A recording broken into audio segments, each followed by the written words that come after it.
Hare Krishna. I'm grateful to be here with all of you today, and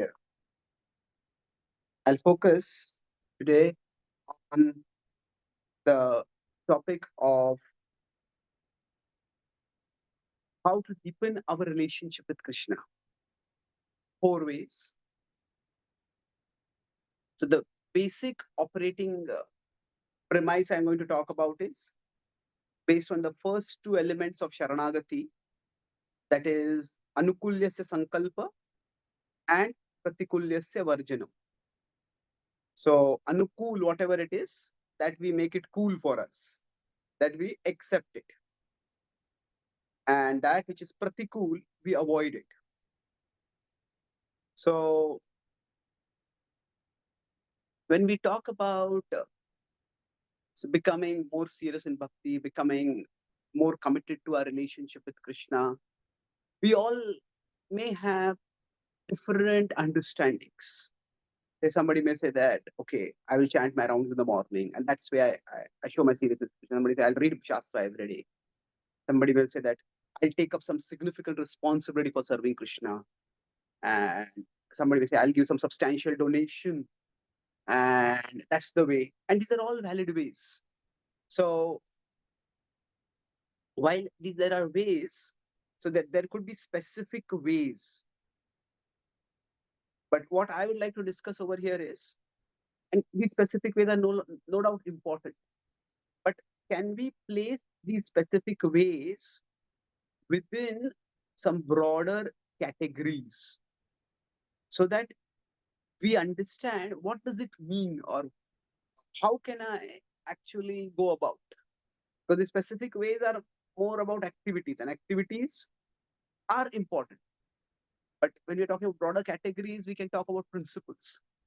Then there are different ways, and the specific ways can be talked about. Say we have the 64 items of bhakti. Within that, we have the 5 potent forms of devotional service. We can talk about the now nine forms of bhakti, now vidha bhakti. Like we said, we have our sadhana card where we measure certain things. So that's some way we can think of how we can deepen our relationship with Krishna. So there are many specific ways, and we do need to come down to the specific ways, but we start with broader categories. So to discuss this, I'll focus on the broad idea of a relationship.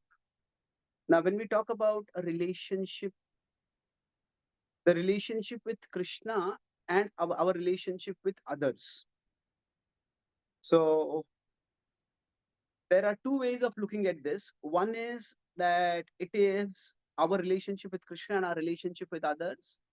It is categorically different, that there is Bheda. Krishna is the supreme person. Krishna is the one person with whom we have an eternal relationship. All our other relationships are relatively temporary. So we can say that this is a completely different relationship. That is Bheda. And this Bheda, we focus, that becomes the focus when the object of the relationship is talked about. So Krishna is a different person from all other persons. And that's why the relationship with Krishna is also different from all other relationships. At the same time, Krishna is a person. He's a different kind of person. And we could say there is a abhed in the sense that the principles for expressing love, for relating with people, for relationship building, they are to a certain extent universal. Say, for example, Mother Yashoda's love for her child. Now, we can understand that by considering our love for our children, or maybe what we have experienced as children, our parents' love for us. So now, should that be compared?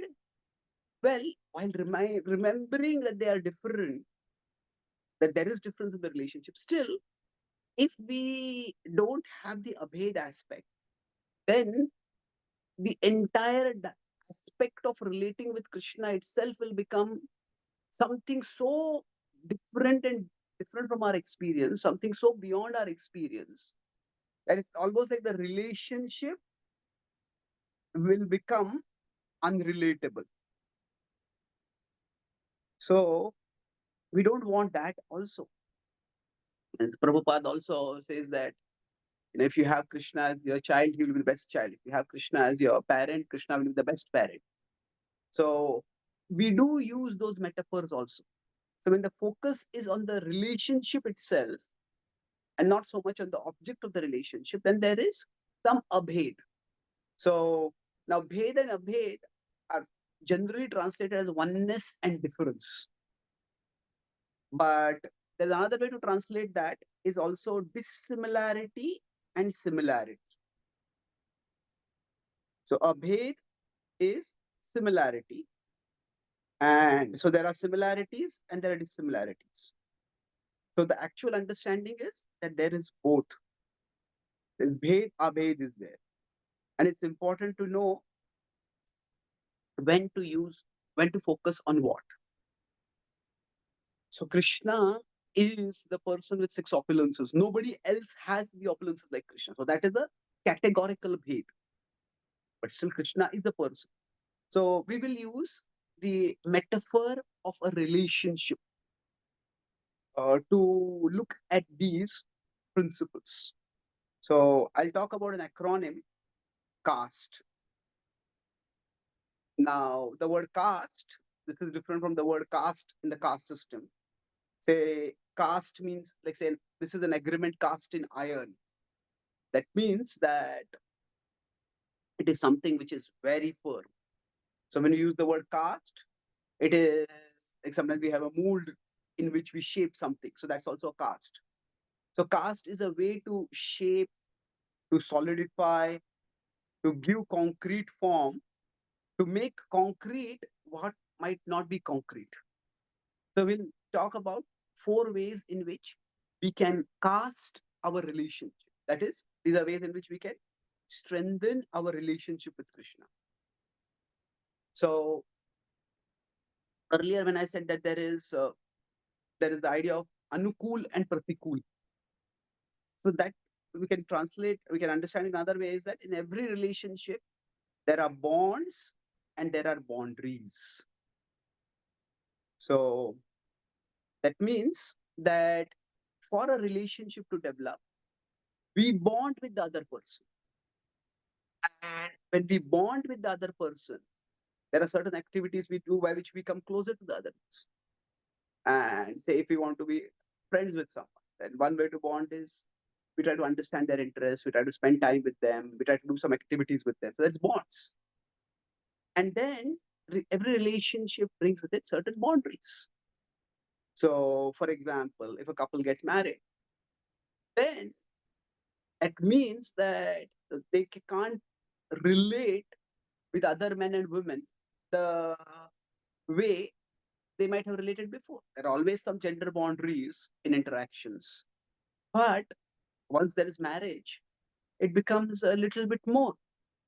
And so the commitment to the relationship is seen both through the bonds and through the boundaries. So we will focus today more on the bonds. We'll see what can be done to accept that which is favorable. So the first C is category. That means that we do various activities in our lives, and some activities may be just like a new category of activities for us. So, for example, if we are working in a company and we want to develop, say, if you're working in America and you want to connect more with your boss, and you find that the boss is very interested in baseball, then the boss always talks about baseball, and whenever he talks about baseball, we look as if that person is talking as in some foreign language, or that person is, we look at them as if they're playing some foreign language movie with no subtitles. If we just have a complete blank face, then that will not be able to help us to relate. So we, for the sake of that relationship, we may start exploring a new category of activities. Not just new activity, but a new kind of activity, a new category of activity. So that could be becoming interested in sports or becoming interested in that particular sports. So similarly for us, when we start practicing bhakti, say the new category of activity that we start is chanting. We all might have chanted some mantras if we came from somewhat pious backgrounds. We might have memorized some shlokas also. But sitting down in a committed way and focusing on chanting, this may well be an activity that is new for us. So sometimes, for the sake of a relationship, we may need to explore a new category of activity. Now, these category of activities we could put into categories. There are directly devotional activities that we may do. That means, say, we might never have done deity worship before, but now, okay, we learn how to do our arti, what's required for the paraphernalia. We start learning that whole universe. So that some activity may be more directly devotional, but that's a new category of activity that we explore. And we can also decide, okay, say now the Kartik month is going on. Maybe what I wish to do is do a new category of activity that I have not done before. So that could mean that, okay, I have not started reading Chaitanya Charan. So I've been reading books, but I've not read that. So maybe I want to read that. Or maybe this is the month I want to focus on Krishna. I want to read some book directly about Krishna. So so there could be some directly devotional activities. And this way, when we consider the point of a category, the idea is that this is something new that which we were not doing before. So now there can also be indirectly devotional activity. Then maybe some of us might have been introverts and we don't like to have too much to be where there is a lot of gathering of people, not to speak of speaking in public to a significant gathering of people. And yet, for our service to Krishna, we may start exploring that. So, okay, I want to share Krishna's message. So I will start speaking and I will start speaking in public. Or we may learn something about management, we may learn something about counseling, we may learn some particular skills that are required for Krishna's service. And this may not be something which we might normally do in the course of our life. It may not be our interest, it may not be a part of our normal set of responsibilities, but we take up something new for Krishna's. So, for example, when Srila Prabhupada went to America, uh, he was a significant traveler. Prabhupada read mostly while he was traveling. His business kept him busy, and he had quite a large family also. But he would travel extensively for his business. And during that travel, he would read. At the same time, going abroad was an entirely new category of activity for him. He had never done this. And to do that at the age of 70, sometimes some devotees or some Indians, they settle in America and they invite their parents to come to visit them over there. Now, when that happens, they make so much arrangement, make sure that if possible, they will themselves take their parents with them when they go back so that they don't have to travel internationally first time. And then nowadays, if you travel by flight, there is wheelchair arrangement, and there are people to consult, people to ask. There's so many logistical arrangements are there. But when Srila Prabhupada went to America, he had to make all the logistical arrangements himself. Not just that he was traveling alone without any familiar people. So the people were cordial, the Captain Pandya, because the owner had told them to be cordial. And because he was a Swami, they respected him. But still, Prabhupada had to arrange the finances, Prabhupada had to get the legal permissions, Prabhupada had to get the sponsorship. So it was a huge category of activity that he had not explored before. And he took it up for the sake of serving Krishna. Or we can consider before that when Prabhupada published the Back to Godhead magazine. So the whole category, we know that Prabhupada himself would go to the paper manufacturer and get the paper from them, carry the paper. Now it's a small thing, but if you take okay, carrying paper for 1,000 magazines and you carry it a significant distance, that was not a small effort. Then Prabhupada would himself do the typing, the proofing. Then he would himself go and distribute the magazines. Now, this whole related magazine was a new category of activity.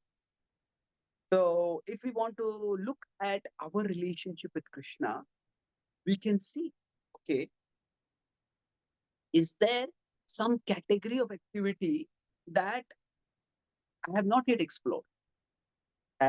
May help me in enhancing my relationship with Krishna. So, now, of course, we can say that this category can be related with our guna, our varna basically. Our varna is associated with our guna and karma. So now sometimes we may explore some activity which is according to our interests or our talents, even if that might not be in the domain of bhakti directly, conventionally in the domain of bhakti.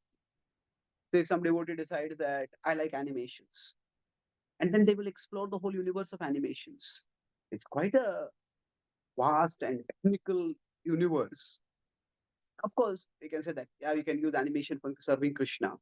But here, there might not be a clear template of, okay, how to go about doing it. So if somebody wants to do youth outreach, then we have others who have explored that path, others who have created some broad template. Okay, do this kind of program that cultivate people in this way, this way, this way.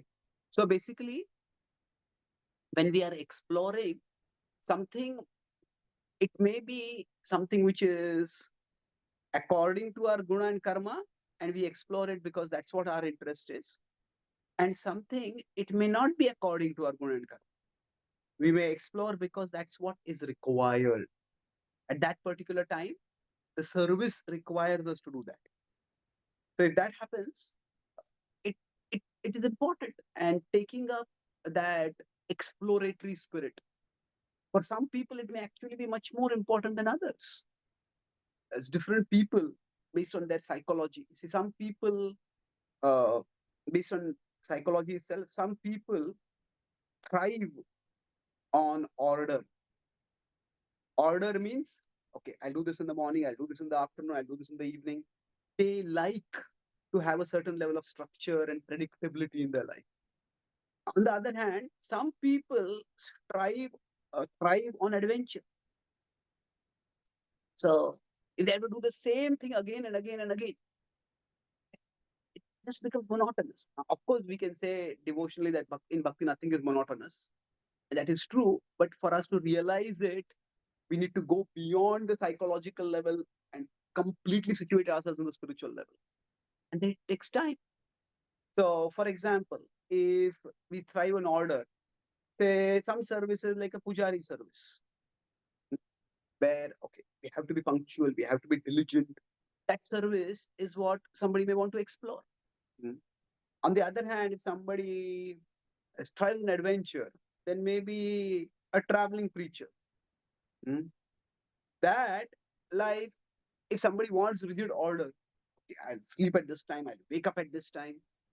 Okay, but if you have a flight at some time, you have to go here, you have to go there, the flight gets delayed. If somebody is very much oriented towards or needing order, then this service may be incompatible for them. So, why am I talking about this at this point is that when we are exploring categories, sometimes we may explore categories within our comfort zones.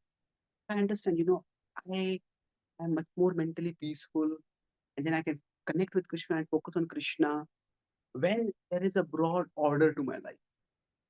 Of course, nobody can have complete control and total predictable order in their lives. We are not Krishna.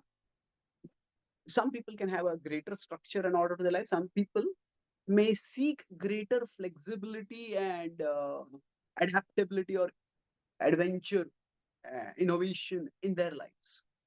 So we may decide to explore something that is according to our nature or something which may not be according to our nature because that's what our service requires. That's what our growth requires. But the point is, sometimes we may explore a new category of activities. So by considering what am I doing, it's in a normal relationship, when somebody does something for us, and the English saying is, oh, that person went out of their way to do this for me. So went out of their way means, okay, if you tell someone, can you pick this up for me while you're coming, the grocery shop is along the way. And then they pick it up and bring it. They're doing a favor, it is on the way. But if somebody goes 5 miles elsewhere to pick up something just for us, that is, they're going out of their way. So generally, if they're going out of their way and they do something for us, we feel touched by it. We feel grateful. We feel closer to that person. So similarly, basically, when we explore a category of activities, we need to go out of our way. And that's how we learn. Okay, this is what I can do. This is what I would like to do. This is what I feel inspired to do.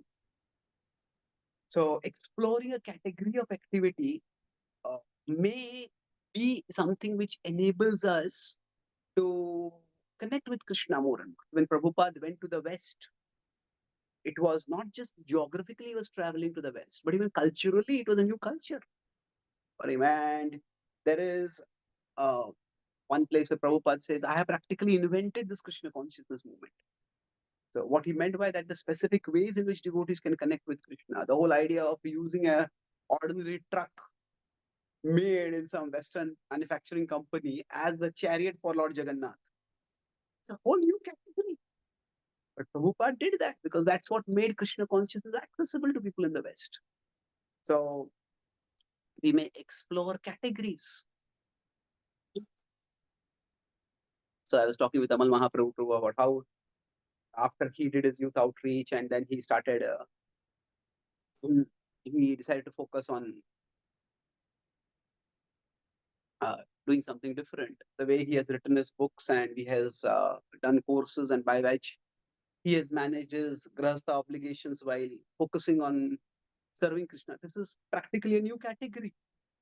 Not many devotees have explored this particular way of serving Krishna, and that's uh, that's something which is significant. So some people may take a particular kind of job, some people may take a different kind of job. So this is something where it's a significantly new thing that has been done. So it's a new category that is explored. So some devotees, in terms of their outreach, may choose, okay, I will focus on the whole universe of self-help, and then see how can that path of self-help or personal development, can it be connected with Krishna. Some devotees nowadays may be focusing more on broad dharmic outreach. Some people may be focusing on nationalism, and how can that be connected with Krishna. So now, of course, whether that category of activity that we are trying to explore, can it be connected with Krishna? How much can it be connected with Krishna? So that is something to explore, no doubt. But the idea is that when we are thinking about enhancing, strengthening our relationship with Krishna, we may explore a new category of activity. Say we go to Vrindavan and we do a Vrajamandal Parikrama. And we may not be used to walking 21 kilometers, but we walk that. So that so much walking might be a new category of activity that we explore. So that's the first aspect of category. Now, the second is the acronym cast. It is accountability.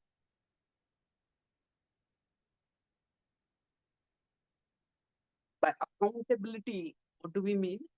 That what we are trying to do for Krishna, are we in some way accountable for that? So now, generally speaking, if we consider in terms of accountability with respect to money, most of us are careful, or with time we become careful. Somebody, we ask somebody, okay, you earn 1 lakh a month. How do you spend your money? And they just have a blank face. Okay, I spend it on this, on that. There's so many things to do. But how do you spend it? I don't know. You don't know how you spend your money? Would be a sign of being very careless. So just as we can say we have accountability in terms of money, we can have accountability in terms of the relationship. So in any relationship, there is some accountability. The parents may ask their child, came back so late, where were you? What were you doing? If a child comes back looking injured, a child comes back home with a black eye and a broken nose. So what were you doing? So we want to know what were you doing actually? So that is a certain level of accountability. So in every relationship, there has to be some accountability. Now, with respect to accountability, quite often it is the other person who's in the relationship, that person will hold us accountable. Or it could be their two siblings. Now, the parents hold them accountable, but the younger sibling or the elder sibling may also talk about, to do this, what will your parents think about you? How will you explain this to our parents? So there can be others also who can hold us accountable. Now we could say ultimately in our relationship with Krishna, the accountability comes through karma. That sometimes we just minimize and trivialize karma and we say that karma doesn't act for a devotee. But there is some truth to that assertion, but it involves complete rejection as mundane, something that is actually an arrangement of Krishna. That is karma mundane and bhakti transcendental? Well, yes and no. Karma is also an arrangement of Krishna. So, in that sense, we can't just dismiss karma as mundane. Of course, karma is an arrangement of Krishna through material nature. So, in that sense, we may say it's not directly, personally, constantly being something that is done by Krishna. Karma has its own almost mechanical arrangement, not mechanical in the sense of the way we use mechanics in our normal sense of the word, but mechanical in the sense that it is a system which is set up and which works. Jagat viparivartate. So Krishna said, how does Jagat viparivartate? Maya adhyakshena prakriti, but suyate se characharam hetu nanena kaunteya. Krishna in the third canto of the Srimad Bhagavatam, or not Krishna, in the third canto of the Srimad Bhagavatam, it says that material nature is actually both the cause and the effect. Krishna also talks about it 13:21 in the Bhagavad Gita. Karya karana kartrutve hetu prakritiruchyate. So, Prabhupada translates the material nature is the cause of all causes and effects.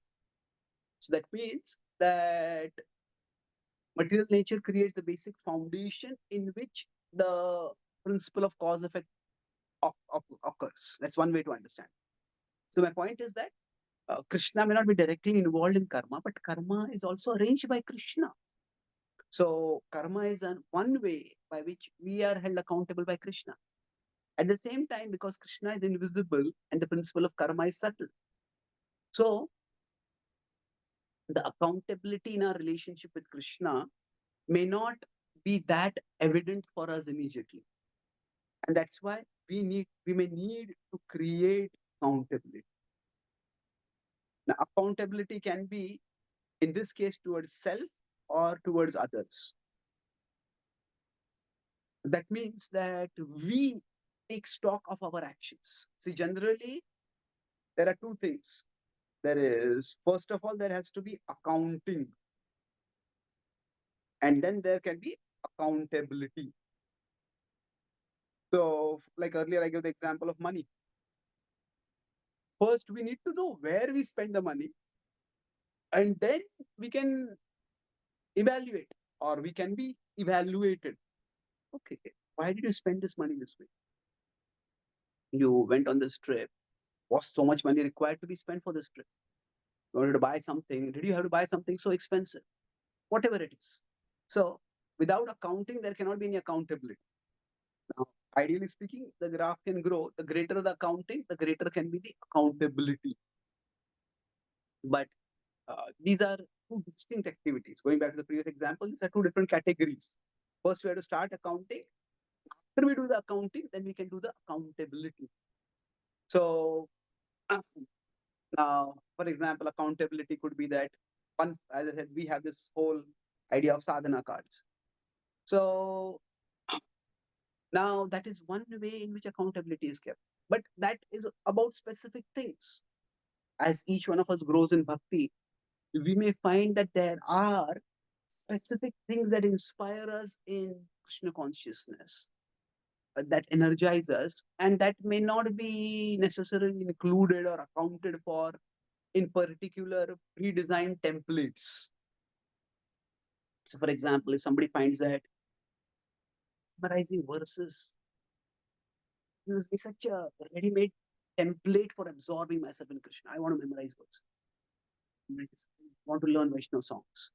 Somebody says, I want to learn some musical instruments. So now we may be very diligent in doing that, or we may not be, although we want to be. But we may have to decide to have some accountability for that. And this is where actually either self, now we can keep accountability for ourselves through introspection. Now, introspection can sometimes be done specifically in written form through journaling. But the essential principle in introspection is what? Like, say, if we are going through life, we take some time to look at ourselves. Look at ourselves at the present, look at ourselves, how we did during the course of the day.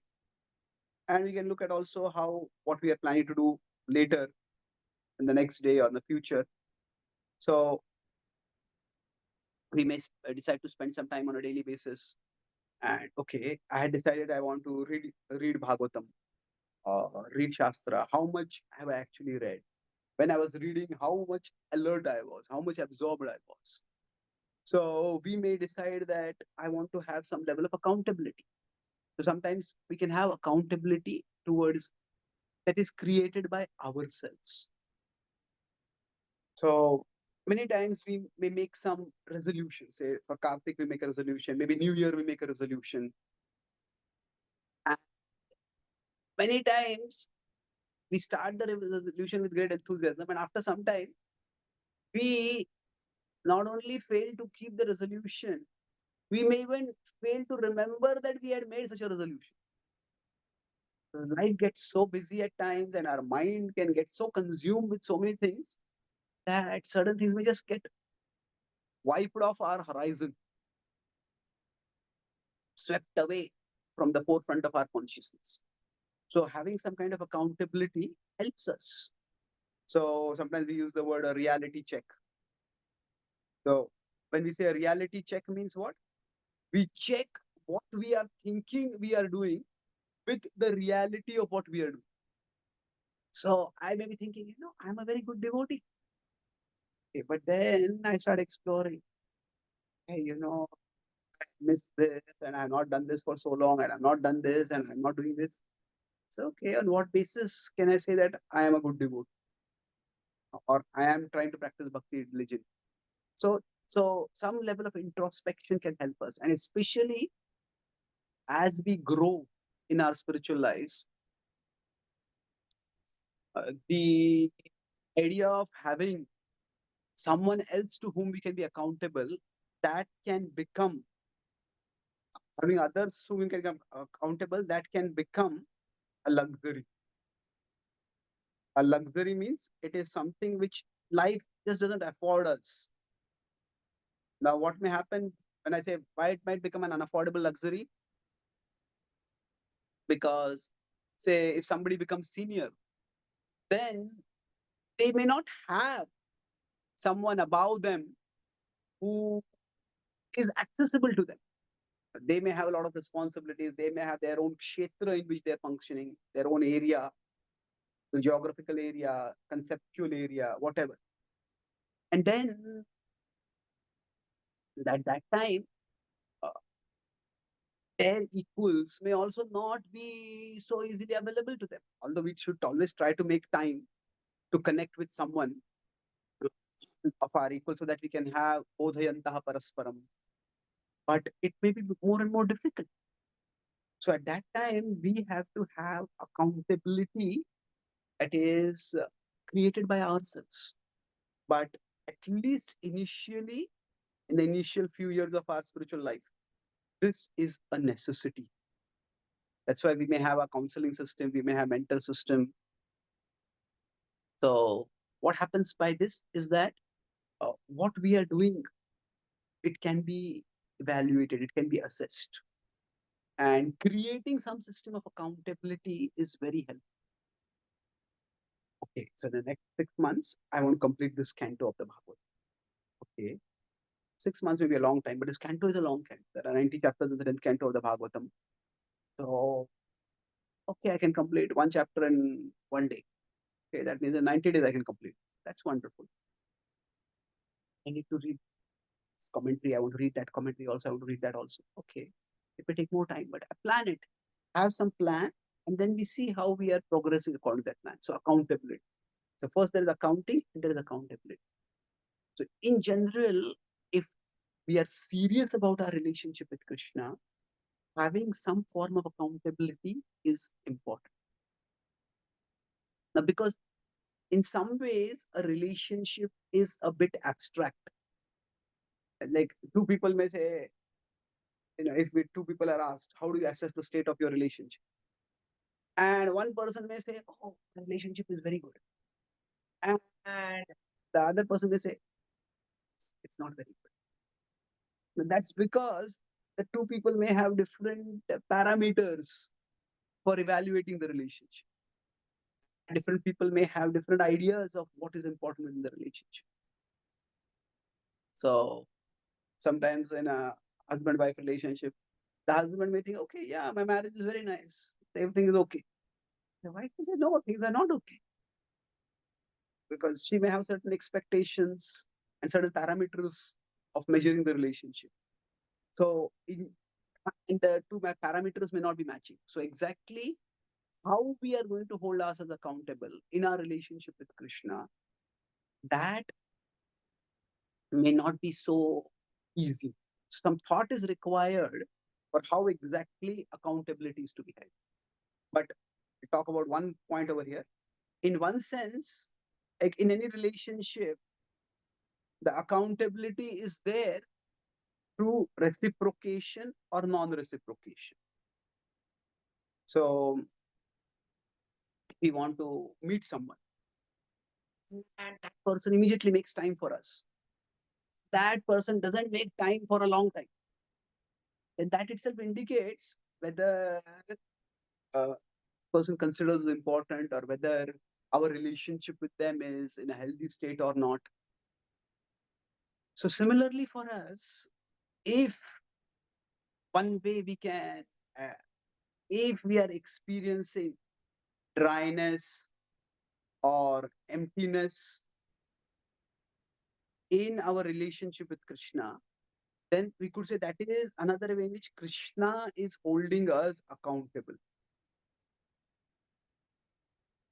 Now, of course, when Krishna is holding us accountable, they normal in a normal relationship also, if we talk with someone and that person is very curt and cold, say, what's wrong? Did I do something to offend you? The same way, when we are coming before Krishna and praying, when we are participating in kirtans, when we are doing devotional activities, and if we just feel completely dry and empty, so that is an indicator something is wrong over here, something is messed up, something is missing. So now, of course, now the dryness could be, there are many reasons, but broadly, the two reasons. One could be that maybe we have been neglectful, we have been offensive, and because of which we are experiencing that loss of taste or lack of taste.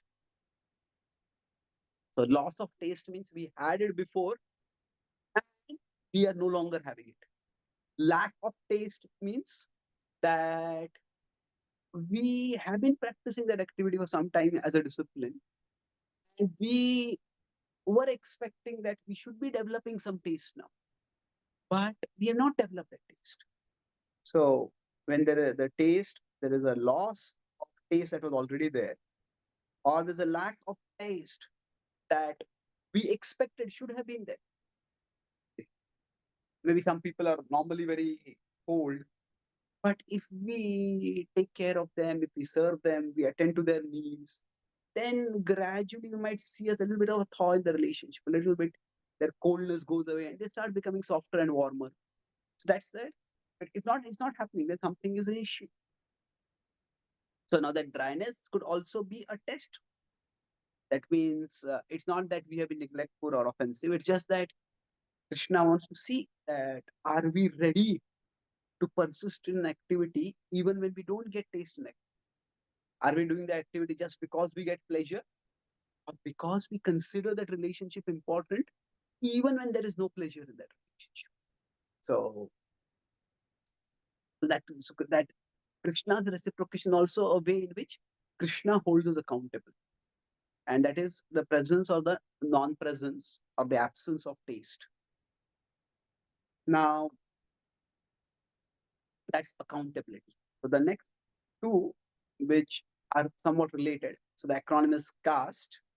So S is space, and T is time. So what does space and time mean in this context?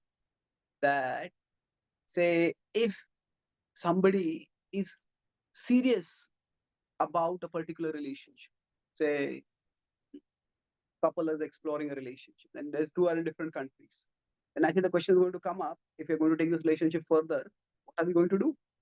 Are we going to relocate there? Are you going to relocate here? Are you going to relocate some third place?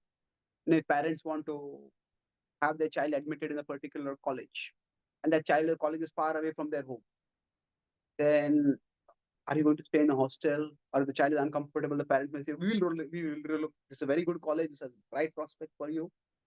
So we will relocate in this area. The parent may say, our father may say, I'll take a job over here. The mother may say, okay, I'll come over here for this 1 year, 2 years. We will take care of everything. You just focus on your studies. So that space is important in the sense that it shows the tangible way in which we are committed to a relationship. So if somebody wants to is serious about the relationship with Krishna, then they may create space in their home. So we try to have an altar in our home. Now, how nicely we decorate the altar, how prominent is the altar in our home. So nice, it doesn't mean it has to be done, decoration has to be very expensively done. But it just means that we have put in some time, thought, and effort in that. So the physical space that we devote to something, that is important. It could also be proximity.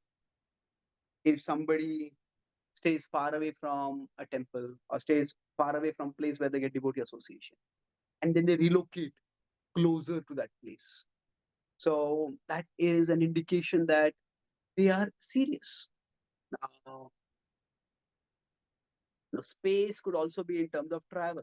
Tirtha Yatra is a very important part of devotional activity. This is one of the part of the one of the 5 forms of devotional service also. Like visiting Vrindavan, Mathura, going to a holy place basically. It is uh, it is one of the 64 items of devotional service, and it is also talked about by Rupa Goswami in a Tishtham Braje Tadanurag Jananugami. So now we may or may not be able to literally physically go to Vrindavan, but many devotees, as they become more serious in their bhakti, they may say that okay, eventually I would like to take a job in a place where there is a vibrant community of devotees. Prabhupada, by his mercy, has created replicas of Vrindavan in various places across the world. So the space, whether we create that space in our home, whether we relocate our home to a space that is closer to a sacred space, that is in a sacred space. So that is all indication of how how much we are serious about our work. So right now I'm in the Middle East.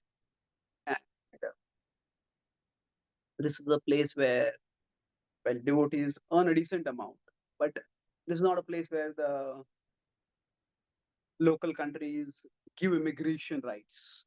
So you can never get a permanent residency kind of thing over here. And Indians don't even want it over here most of the time. So they're here, but they're thinking in future, okay, many devotees, okay, I want to relocate to India, I want to go to Vrindavan, Mayapur, or some other place where I can do some tangible service. So here, it's remarkable that everything that was traditionally considered as like central to ISKCON, all those things are non-doable. So, for example, ISKCON would, for most people, when they hear the word ISKCON, what comes in their mind? It could be people devotees doing public kirtan. There's no question of public kirtan over here. As people say, distributing books. Out of question, distributing books. Building grand temples. Impossible. You have to hire a place for each week. We can't even, many places, they don't even allow Indians to own property. So, and renting, so we may hire for a few hours every day, a hall, every week a hall, and do programs.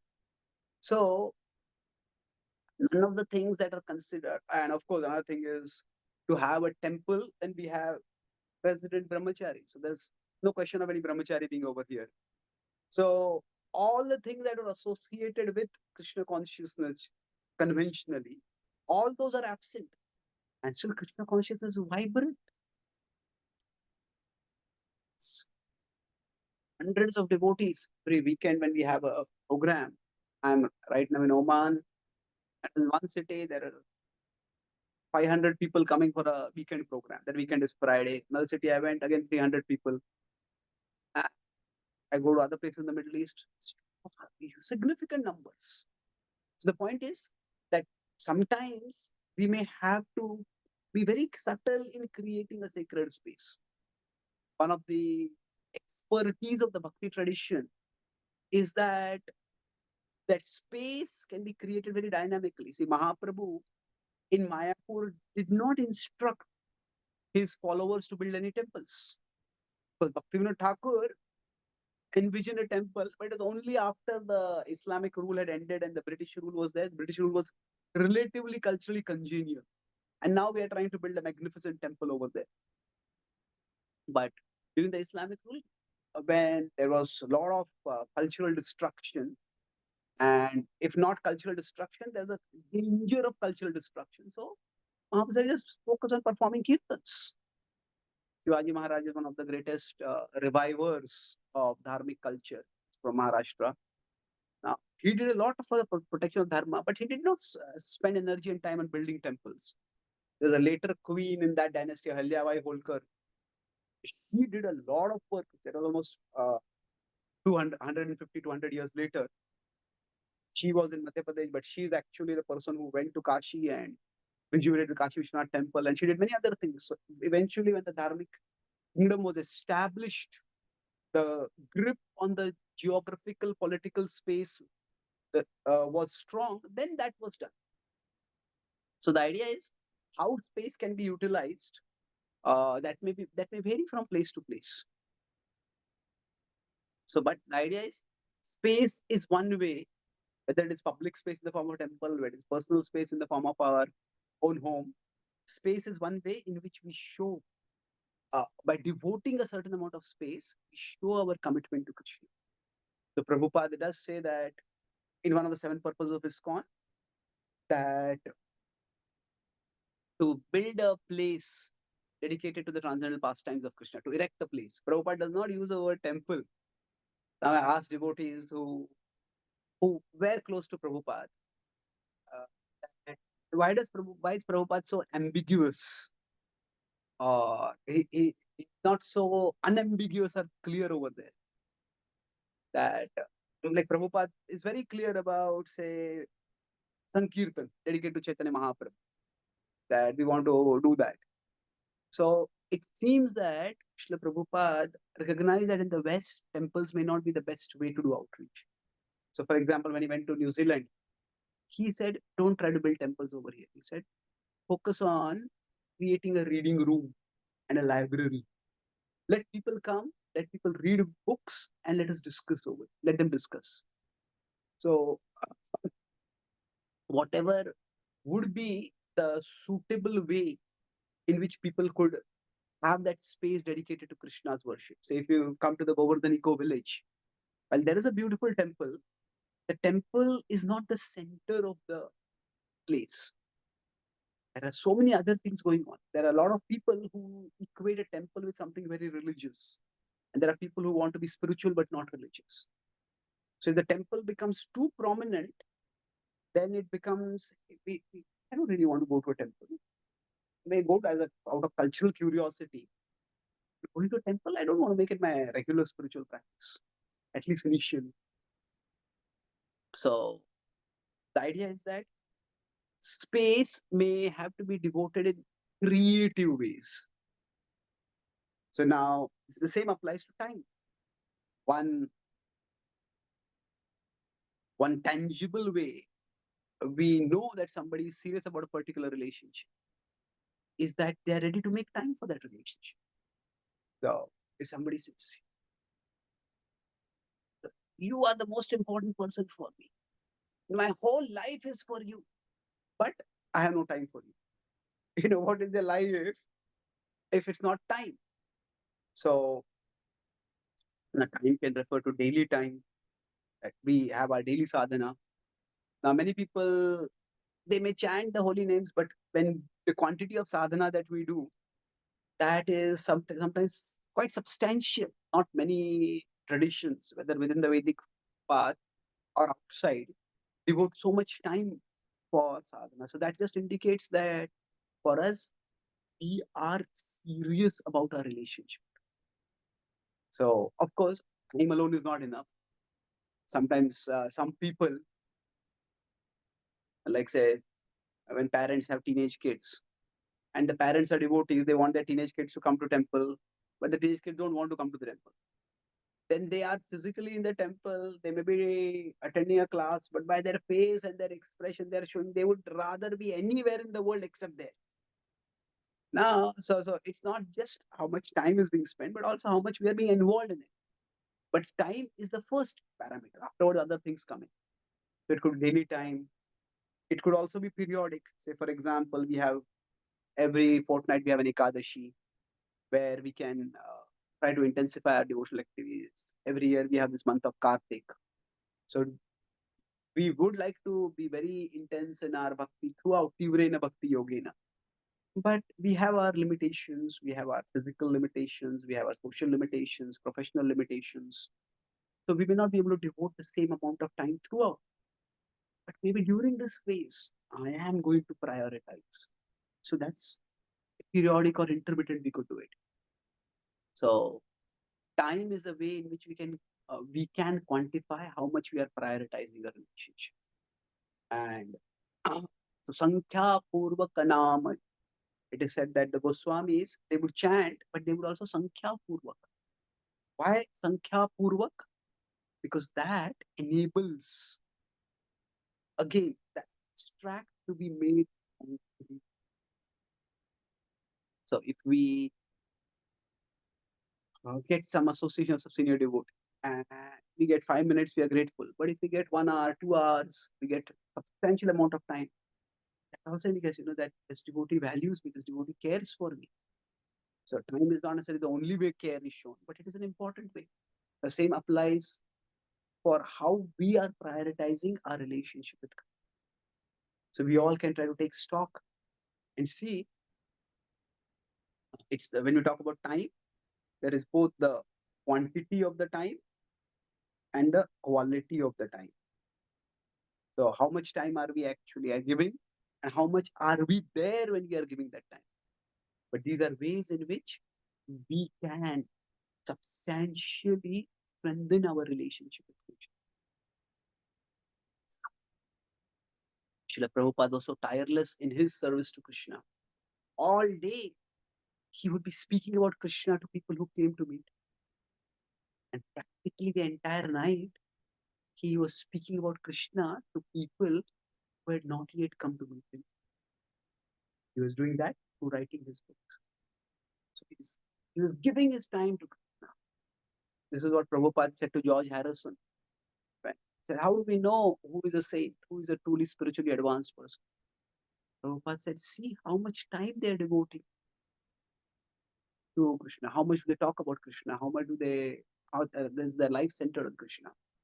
So that's how we can understand these parameters. So I'll summarize what we discussed today.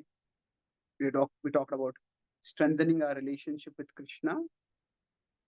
I started first, broadly, we discussed these 5 points. First was about the Bhed and the Abhed in our relationship with Krishna versus others.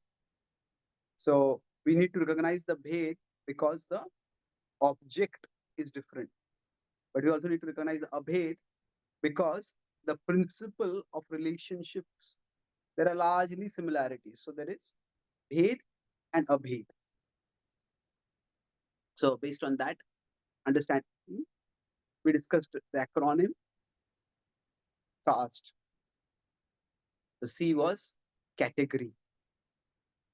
So in any relationship, for that relationship to grow, there are bonds, what we do for that person, and there are boundaries, what we do in order to preserve that relationship, or how we deal with others, what we don't do, so that we can preserve that relationship. So we focused in this session primarily on the bonds. So with respect to category, we discussed that some new activity or new set of activities we may explore to enhance our relationship with Krishna. These are devotional, but they could be either directly devotional. Say we learn deity worship, we learn singing, or they could be indirect, where we find out some resource which we can leverage in Krishna's service. So we may learn public speaking, we may learn counseling, and for that purpose, we also discussed that sometimes it may be according to our varna, sometimes it may be not according to our varna. So one example of varna I gave is, it's not exactly varna, but one example of our nature is that some people prefer structure and order in their lives. Some people prefer adventure in their lives. So basically seeing how can I serve Krishna?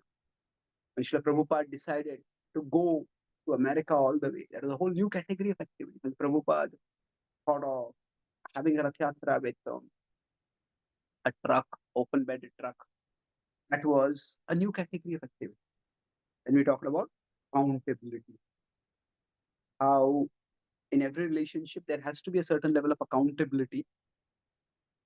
And that begins first with accounting. Okay, how am I spending my money? So we keep a track of our activities. And there is self and others. At least initially, having with others, having somebody else to whom we are accountable is very helpful. It's not only helpful, we could say initially, it is essential. So that could be certain specific activities that are standard. Say we may have some kind of sadhana card, or it could be that some activity we especially want to do and request someone that, please check on me regularly whether I'm doing this. I want to learn this particular thing. I want to study this shastra. And as we become senior, self accountability becomes more and more important. This comes through introspection, where we take some time to look at ourselves and see what we are doing right, what we are not doing right, how we can do some things more right. Then space. In terms of space, I discussed domestic space inside our home. It can be overall geographical space. Do we choose to live? Where do we choose to live? Is it somewhere closer to association? Whether choose to relocate? So sometimes the space, what we can create, is not in our control so much, but we try to do what we can. And that shows a certain level of commitment. And it's also in terms of time. That is a basic parameter. So we have the quantity of time and the quality of the time. So in these ways, we can make our relationship with Krishna more strong, more tangible. So in terms of accountability, I also talked about how karma is a basic principle of accountability, and we could say rasa or taste is a specific way in which Krishna also holds us accountable. But what is abstract, the idea of a relationship with a Lord who is invisible, we can try to make it more concrete by considering these four steps and thereby committing ourselves more to our relationship with Krishna. Thank you very much. Hare. Are there any questions or comments? Hare Krishna, Prabhuji. Uh, Thank you for this very systematic progression and explanation, and especially categorizing that into this acronym, so it fits very easily also. Um, I was just wondering that do you have another class for the boundaries as well? Yes. Yes. In fact, I have spoken on the boundaries many times. Last time when I had come to Bangalore, I think I just about 1 month ago I had done. So I spoke on the Sthita Pragya in the, I think, the Ajisa temple. So, Yada Samharate Chayam Kurmangani Sarvasha. Based on that, the same four things we can apply for boundaries also. Yes, bro, I have that class. Yeah. So we would like to also hear from you, Prabhuji, about this. So bonds is covered so nicely, but boundaries also. Yes. Why I'm Sure. reflecting on this was also, so my observation of myself and other devotees is what I have seen, like why the strengthening of relationship doesn't happen. So generally it is because the, like as the time we spend for Krishna, either directly or indirectly, becomes a very minuscule part of our entire day or life or month. We can say day also, but days sometimes are like we have to be flexible on, because sometimes things are going in one way, so we have to address them. But let's say a week or a month or sometimes a full year, like if we can, as you rightly said, that relationship accountability, and it begins with accounting. So that whole introspection, that where did I actually spend my time? So the urgent important things and sometimes the pressures of others, like other people pressurizing us for this, for that. So this actually occupies a large portion of the day, or the, you can say, month, even the year. And that's why the time for Krishna becomes extremely limited. Even I'm speaking about direct as well as indirect as well. Mm. If that is addressed, so in that of course will come, like for example, the habits of prajalpa, habits of many other things, like it will come, that the other part of boundaries will come into picture. So but if Mm. that is done well, then we have availability of ourselves for even making um, relationship with Krishna, because the other part occupies so much, so this part doesn't come so much. That's what my observation. Yeah, that's true. Now, in time, we can talk about something like time blocking, they say. Just decide that every day, this time is going to be blocked for this particular activity. So, in some places, we do time blocking naturally. If we are giving a class, then if even if some phone call comes, we're not going to attend to that call because I'm giving a class. But if I'm hearing a class, we say, okay, maybe even if I'm not there for the class, I can always hear the recording later. Talking may not be that serious. So if you're physically attending a class, it becomes a little more serious. If you're virtually attending a class, then you may say, okay, let me just go for a few minutes and come back. But for some important activities, time blocking is required. So we may decide that, okay, this time, like normally we try to have our morning sadhana time. So we are blocking that time. So now there are certain professional and familial responsibility that will also block our time. And we cannot just run away from them. And we shouldn't also simply dismiss them as non-devotional time. Those can also be done with devotional consciousness. But it is difficult to maintain that devotional consciousness while doing those activities if we are not doing direct devotional activities also at other times. So that's why time blocking is very helpful when we talk about time. And to be able to block this time, sometimes we may have to set boundaries for other times. So somebody decide that before this time, I'm not going to respond to my phone call. If I use my phone, I'm going to use my phone only this particular app. Okay, I'm not going to go on social media before this particular time in the day. That's one way to set boundaries. Like some people may have their office phone and their personal phone, and the office phone is open only at particular times of the day or something like that. So each one of us has to find out how we can block time so that we have the time for the bonding.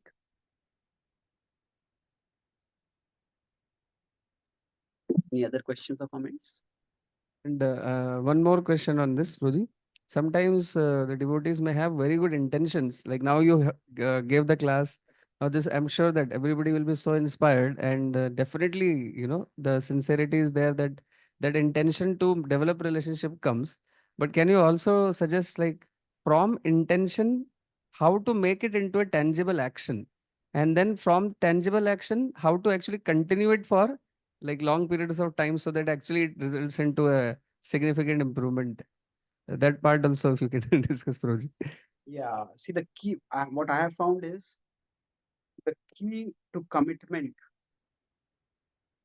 is recommitment. So what that means is that with time, commitment will naturally decrease. And we should be ready to even expect that. It's not that something we can avoid it. But what we can do is that have periodic uh, practices or even rituals or forums, whatever, for recommitment. So what that means is that so many of us may be able to stick to some Kartik resolutions because it's finite in space. Sorry, finite in time. Okay, 30 days, 1 month basically. Yeah, I can do that. But then what happens is, so there are some resolutions we want to do lifelong. I say I will do this lifelong, and the long remains too prominent. Okay, this is so long. And then you feel I have such a long time to do this also. I have my whole life to do this. Sometime I'll do, if not today. So that's why one problem with making any kind of very long-term resolution. Yes, we do need to make long-term resolutions. For example, initiation is a lifelong commitment. But it is when there are lifelong commitments, it's or lifelong resolutions. The problem with them is that there is no success in it. There is only failure. What do I mean by that? That I may stick to a resolution for for 90 days, but there may be 9,000 more days that are there, and will I be able to stick to it? So I cannot say that I have succeeded in that resolution at all. And there's always the possibility of failure. And then after 90 days, so 90 days, I decide I'm going to wake up at this time, sleep at this time, wake up at this time, and do my sadhana by this time. We stick to that. And 91st day, we fail because of some reason. Then the only thought that comes in our mind is, oh, I failed in the resolution. So that's why instead of trying to make lifelong commitments, or need to make lifelong commitments, but try to make it more of recommitment in smaller time units.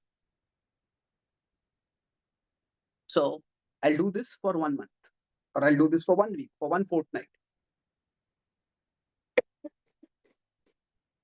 And after we complete that, so when there are smaller time units, there is a tangible sense of success.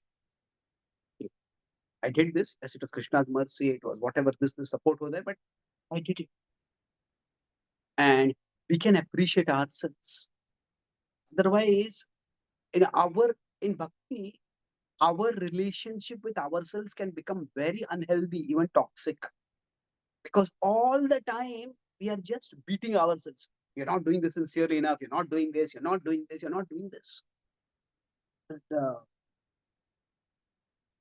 it becomes for most devotees, whatever, if I've come close to them, most mental health problems come because our relationship with ourselves has become very toxic, where we are constantly finding fault with ourselves, constantly criticizing ourselves, constantly demeaning ourselves, belittling ourselves, devaluing what we are doing. And it is a horrible state of mind to live in. And, in general, more and more religious studies are showing that religious organize more and more sociological studies are showing that religious organizations which have high standards of morality, high moral standards, often those practitioners of those religious traditions, not always, but many times, they end up having more mental health problems than general people also. That's not because those religious practices themselves are bad, or that those standards are bad. It is just that in pursuing those standards, the relationship with oneself is becoming very negative. Now imagine if a parent constantly found fault with the student, with the child, and the only interaction of the parent with the child was, you didn't do this, you didn't do this, you didn't do this, you didn't do this. The child will get fed up. He said, when can I get rid of this? I just want to move to my own place. I don't want anything to do with my parents. Or at least I don't want to be under their thumb, under their space. So, sometimes we do like that with ourselves. So I've seen, especially in Karthik, devotees make very strict resolutions. And rather than living under the shelter of Krishna more and more, they live more under the dark shadow of guilt. So that should never happen. When our resolutions should be enhancing our shelter of Krishna, it should be bringing us under the shelter of Krishna, not under the dark shadow of guilt, or self-condemnation, self-hatred. That I'm such a terrible person. Why did I do this? This should not be happening. So in that case, we need to maybe rethink. Okay, I did this for 1 month, but this was really very difficult. So maybe I need to cut some slack for myself. Maybe this level of intensity in this resolution may not be practical for me. So maybe I will decrease it a little bit. Maybe I will have to adjust some things according to my particular situation, whether it be a social situation or even a psychological, my own particular nature. So things of both ways. So one is making tangible, time-bound resolutions rather than lifelong resolutions, and then appreciating ourselves if we stick to that, and then evaluating whether that is the level we can sustain, or we need to make some adaptation so that overall our relationship with ourselves needs to become healthy. In the prayers of Prahlad, he says, Tasmat aham vigata viklava ishwarasya. So Prahlad starts by saying that I am ur ugra jate, that I am born in a demoniac family. How can I speak? Vachasam pravahe. All these devatas have spoken such beautiful words in your praise. But that particular verse where he comes to, that Prabhupada in the word to word translation is, therefore, I will give up all contemplation of being unfit. That's a very powerful.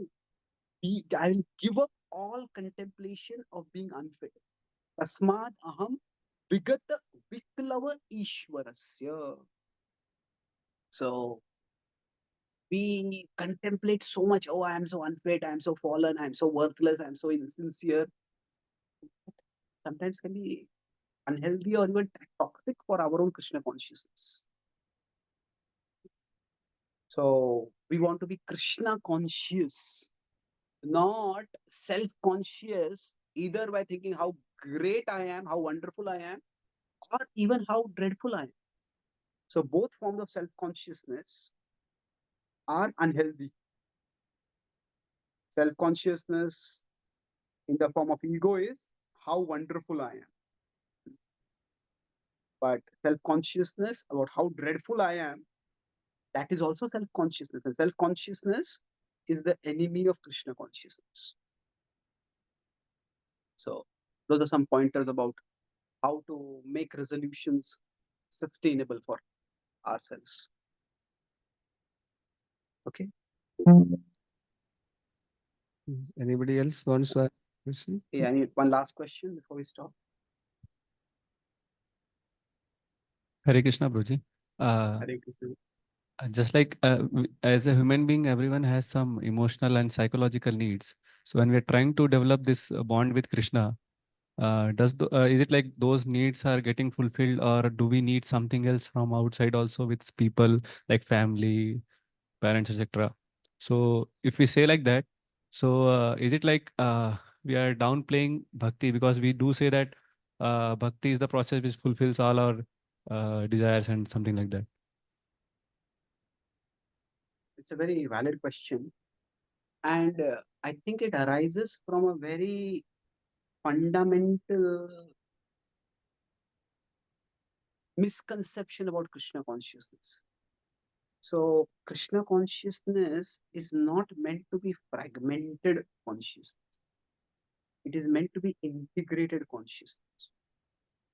Now, what do I mean by that? There are times when fragmented may be required. So, say for example, if I say that for my emotional needs, I need family. So, why do we have to see our family outside Krishna? Our family is provided to us by Krishna. If I am here and this is the material world and this is the spiritual world, and say Krishna is here in the spiritual world, that is true, but that is only part of the truth. Actually, the truth is Krishna is present everywhere. The whole material world is within Krishna. So, uh, if our emotional need, if we have certain emotional need, is taken care of by a life partner, by a friend, by a family member. That is why do we have to see that as outside of Krishna? That is arranged by Krishna. So that inclusive vision is something which is downplayed by the Jnana path. I mentioned this earlier in the Shastra Chakshu how Bhakti was also influenced by the Jnana path during the time when Advaitavad was very prominent. So there is this whole vision that there is inclusive vision of Bhakti and there is an exclusive vision of Bhakti. The same thing, right? Bhakti, fragmented or integrated, can mean there is the inclusive vision and there's the exclusive vision. So, Twameva Mata cha Pita Twameva, Twameva Bandhuscha Sakha Twameva, Twameva Vidya Dravinam Twameva, Twameva Sarvam Mama Deva Deva. That's well known prayer now. This does not end with saying that, therefore, I will give up the Mata, I'll give the Pita, I'll give up the Bandhu, I'll give up the Sakha, I'll give up the Vidya, I'll give up the Dravya, and I will surrender only to you. No, these are things which give us shelter, and we need to be able to see that it is actually Krishna giving us shelter to these things.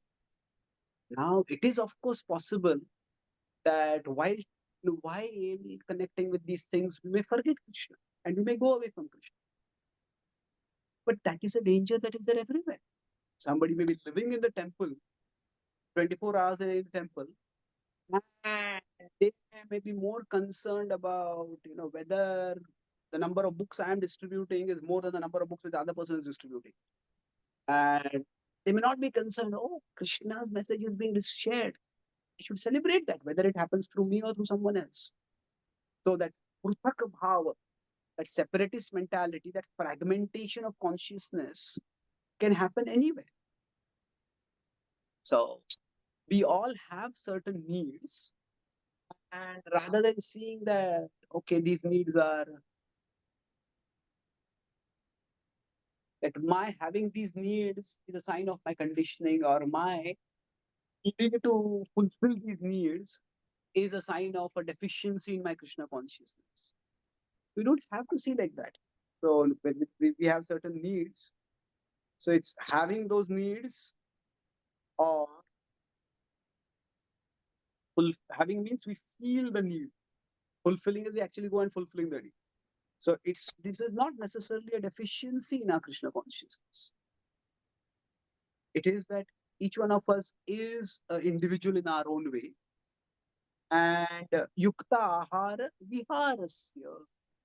So vihara means that recreation. So the recreation can mean many things, but one aspect is that our mind gets relaxed, our mind gets rejuvenated.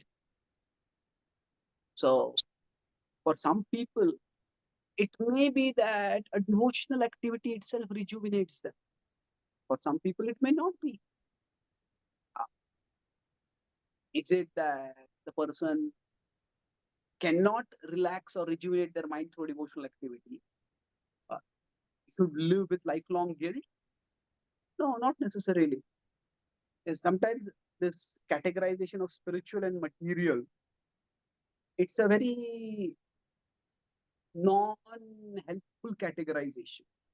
Rather, we can have spiritual, and then we have sattvic, rajasic, and tamasic. So somebody may the vihara that they need. Somebody might just okay, when I want to relax, I just hear some kirtan, I just feel so relaxed. Somebody else may say, I read Bhagavatam and I feel so relaxed.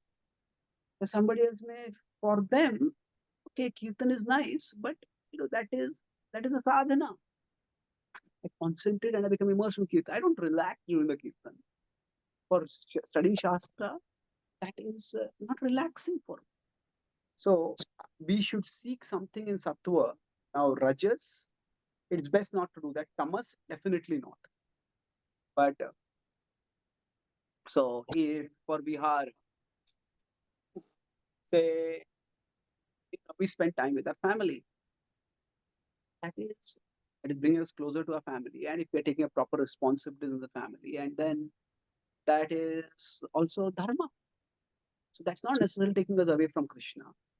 Now, if somebody starts, okay, I don't